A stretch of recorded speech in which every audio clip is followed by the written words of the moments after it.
To practice. Dr. Scott Harrington permanently handed over his license Friday to the State Board of Dentistry. This after thousands of his patients underwent testing for HIV and hepatitis.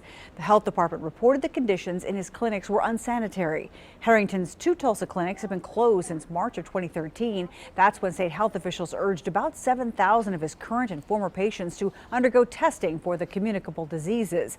Harrington's former patients reacting to the day's news, where many told us that they're very happy that he surrendered his license. But 2 News reporter Brandon Richard discovered not everyone feels that way. Brandon?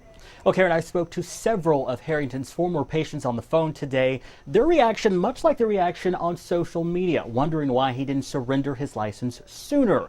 But one woman says she thinks he should still be able to practice.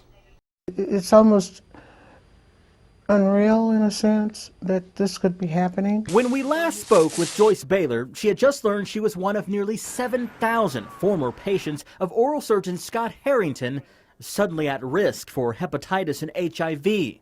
Health officials say they found dirty medical instruments inside his offices. When you go to the doctor, you trust them, and you don't look for anything to be wrong. Joyce's results came back negative, and today she feels differently about the situation. I just think it's unfair what they've done to him. I really do.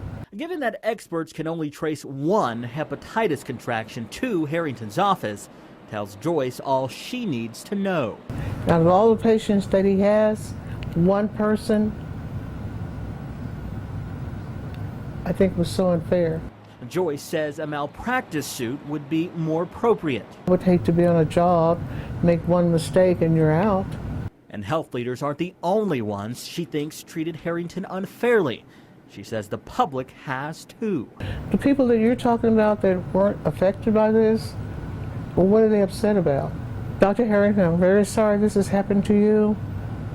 I am behind you, and if you were in practice and should I needed your help, I would come to you. And we should point out that state health officials say Harrington also committed negligence by employing unlicensed workers and then failing to supervise those workers properly. His attorney declined to speak with us. In the 2 News Center, I'm Brandon Richard.